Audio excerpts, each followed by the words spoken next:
My great friend from California, Mr. Valadao, for questions. Thank you, Mr. Chair. Thank you, Mr. Secretary, for making the time for us today. I really appreciate your time. The Central Valley is one of the highest producing agriculture regions in the world. Yet due to ongoing supply chain issues, particularly at California's ports, our farmers and ranchers are struggling to get their products to foreign markets. While it's gotten a little bit better, it still continues to be a problem for us. Can you give us any update on what the DOT is doing to make these problems a little bit easier for us? And can you tell me about the coordination between the Department of Transportation and USDA as it relates to ag products facing those delays?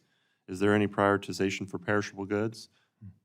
Well, thank you for the question, and the short answer is yes, we're working closely with USDA. I would note, for example, that during the most acute periods of these backups, we were able to team up with them on helping make these what are called pop-up ports or container yards available that facilitated a more fluid movement for agricultural exports. And we recognize that while most of the supply chain stories are covered in the media in terms of electronics coming in from Asia, the issue of American goods being exported is a very important dimension of this. It's one of the reasons why we're investing so much in port infrastructure generally, and the President's budget includes a robust request on top of the advanced appropriations for PIDP. And I know that many of the applications that come in for that program would benefit the agricultural export fluidity in the long run. In the shorter run, I also appreciate the chance to mention a program of ours called FLOW, Freight Logistics Optimization Works.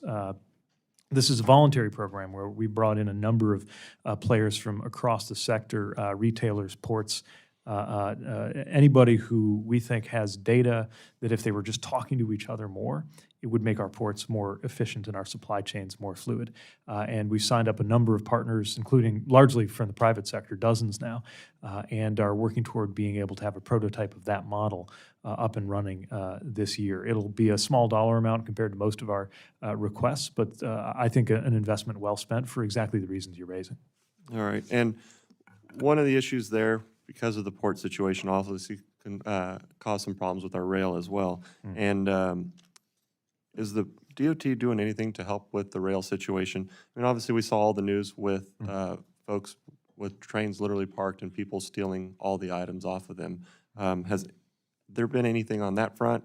And then on top of that, with the rail issue, I mean, we got to the point where we had farmers literally waiting on commodities moving across the country. I've got a large ag district, but a lot of animal agriculture, so chicken, poultry, pork, dairy, beef, waiting on corn, soy, and all the different products that come from the Midwest. And I had truckers running from mill to mill all across the valley, scrambling to get in line to pick up whatever commodity they can find. And it wasn't a simple call. It was you had to show up with a truck, and you've got empty trucks running back and forth, tearing up roads for no purpose just because we weren't able to get those products delivered. And so this rail situation tied with the port just made life miserable for us. And it's gotten a little bit better, but what can we do more?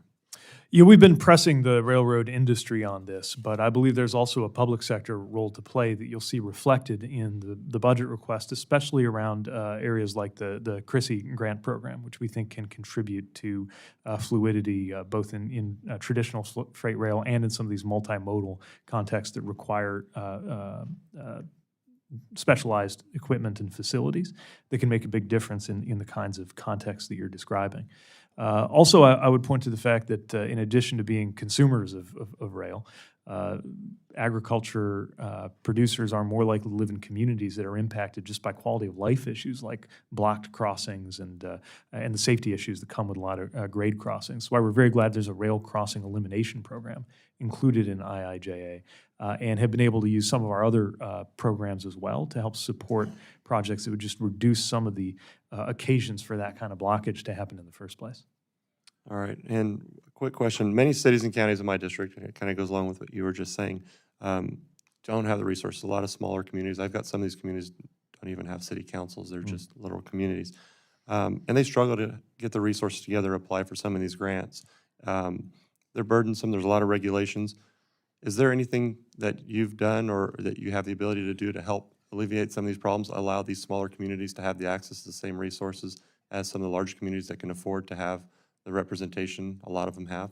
Thank you. It's something we think about a lot. We're trying to make sure that our processes are simpler and more straightforward so that you don't have to be a community big enough to have a full-time federal relations person on staff to be able to successfully apply for and win in our programs. And I would point to the proportions of rural projects that we've been able to fund, I think, as evidence of progress here, but I believe there's more that we can do too. Couple areas just briefly to mention. One, something as simple as reducing the page count of our notice of funding opportunities, just having it done with fewer words and fewer pages, I think is emblematic of our effort to make sure that the process is easier to navigate. We're also doing more hands-on technical assistance to help guide communities that maybe haven't been through this experience in the first place through these processes so that they're less opaque, less convoluted, and so those communities are more likely to succeed. Our Routes Council, chaired by the Deputy Secretary, is specifically focused on this, but we're also trying to just work it into the day-to-day work of our various programs. All right, thank you, Chairman. Thank you very much. I just want to gently remind my colleagues, try not to give the Secretary a question with 10 seconds.